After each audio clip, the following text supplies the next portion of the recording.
Hey everybody! So today I'm going to cover how to create beautiful images using Over. So here we are entering the Over app. I click on that little image of myself there on the bottom right hand corner, and that brings me into my profile, which has my projects in it. That square with the plus sign on it, when you click on that, you're going to get the option to then choose the size of your project. So I generally always choose this Facebook square because then I can use the image on Facebook and on Instagram. And then from here, I click on the image and it brings me up into my photos. So what I've done is I usually try and put all of my backgrounds into my favorites.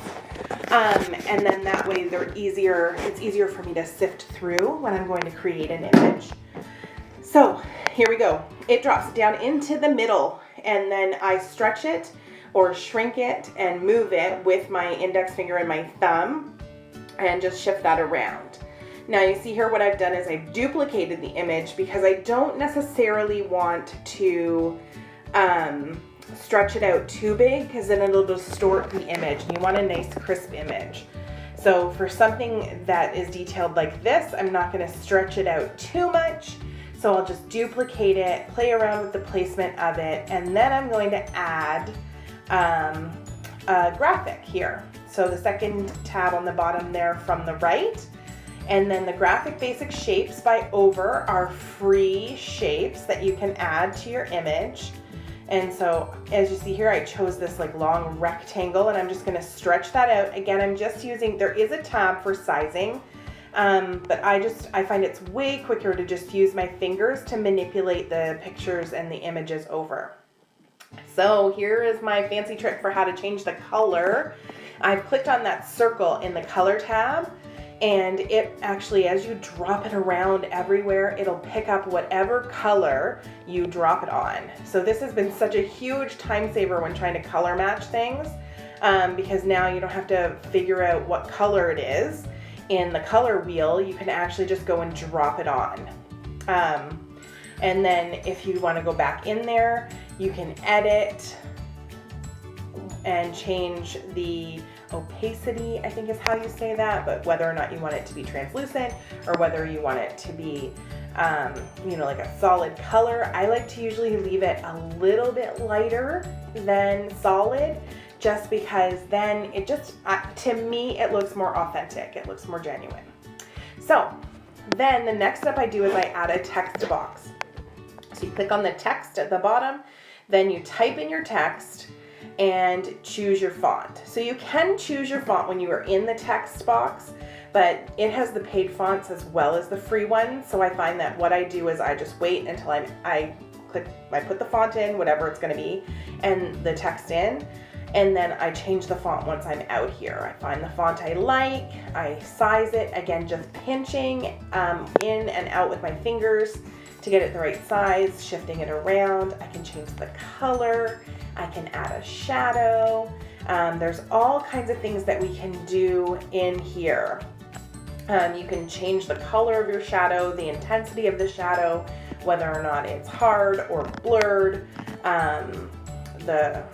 There's just so much. This color wheel works in there as well. So if you want to incorporate other colors from the actual picture that you're using in the background, just to kind of layer those same colors, you can do that.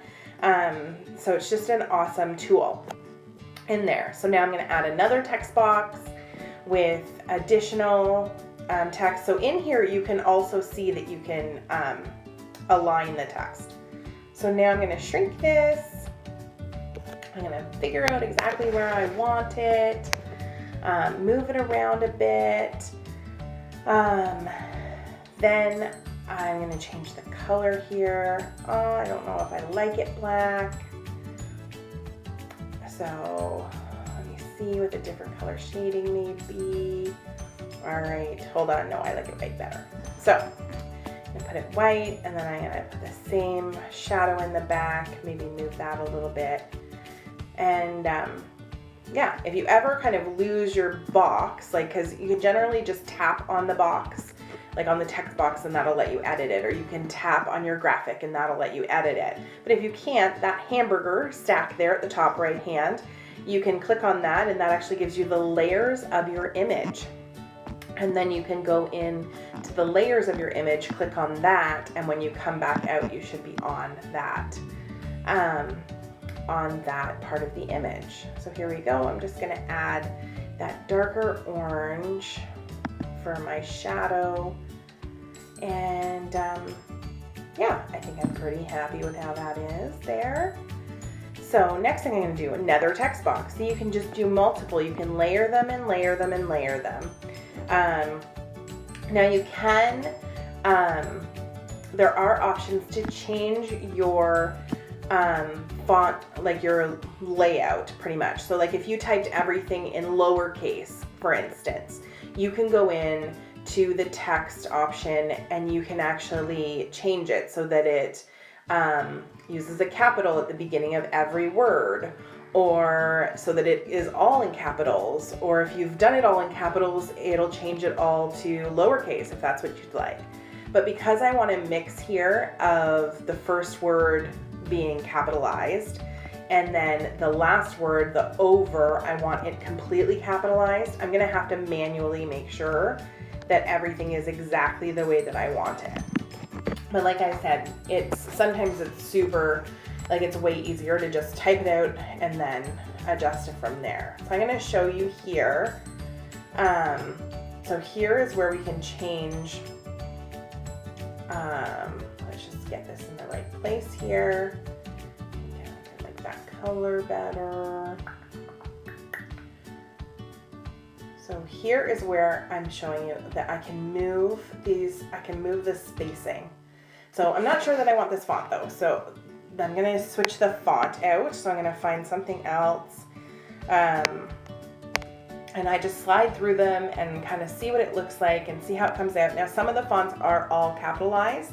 So if it's important to you that like one word be, like I want the over word for the app, I want it all in caps. So I'm gonna try and find a font that isn't all caps. So just kind of, like I said, like I'm literally using my finger to just slide it across here and see what all of the fonts look like. Then when I find the one that is perfect, I'm gonna just resize it and make sure that the spacing between the lines is what I want, and all of that kind of stuff. So I think I'm gonna go back here. I think I liked this one. Back. This is the part that ties me up. I love to like just play around with it. Okay, so here's what I'm gonna choose. I'm gonna choose this one. So I think the spacing is okay. Now you can increase the amount of space between the actual letters, the lines.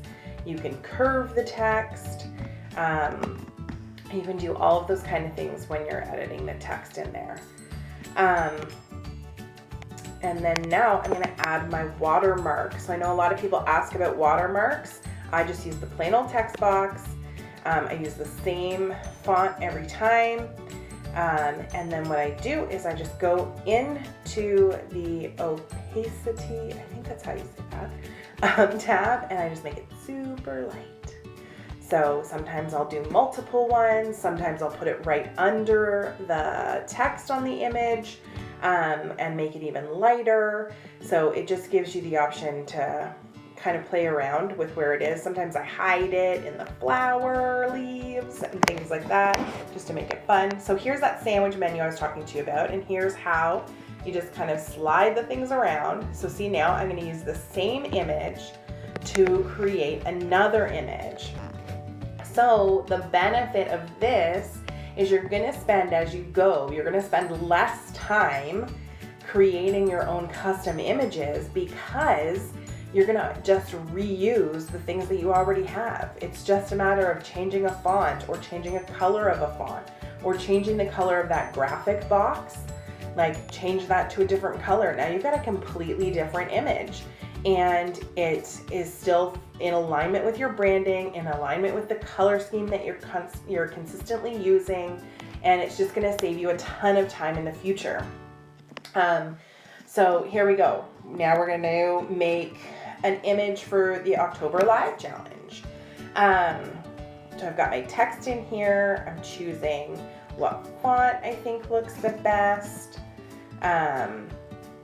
Like I said, I'm super anal about going back and forth between these to make sure I've got the right one for the right look. Now you can get super specific and have like the fonts you use. I tend to use like the same, I think that everyone is drawn to certain fonts. And so you'll just consistently use those. So here, I wanted to smush that lettering together closer. So I just changed the tightness of the line spacing there. And now I'm gonna change the color of it. So I think it'd be pretty if it had a complementary color from the background image. So I've got that in there, adding some shadowing. Probably do that in the white though, once I get it lined up to where I like it. Just to kind of make that pop a little bit more. And there we go, like boom, 2 images all at once. So you can see how that can become really quick and really simple, and how you can like use the same image multiple times just by changing. So you're gonna save that image. So now it's saved into my photos. And now I'm gonna change the size, I think. Well, no, hold on. I didn't save the last one. So I'm gonna move that back and I'm gonna redo the last one. Let's put this back. I'm gonna save it. So now I've got both those images saved to my phone in my photos. So they're both in there. And now I'm gonna show you how I resize it. So if I scoot down to the bottom here, to where it says sizing, now I'm going to move it into the 16:9. So the 16:9 is the size that you would use for the cover photo in an event or a cover photo in Facebook. So you do have to make some slight adjustments. Sometimes it doesn't fit quite the same way. Sometimes you have to adjust your background image. I'm going to change the size of this text to make it a little bit more prominent.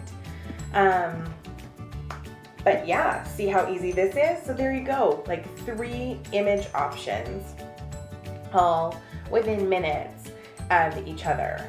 So just kind of moving these around, getting it done. And that is good. So we're gonna hit that top right-hand arrow button to save to photos. You can also save them within the app to the circles, but yeah, and you can see here, if I go into my photos, all photos, there's my images right there. So here is what the final project, the final image looks like. So how amazing is that? I hope that you enjoyed this and have a great day.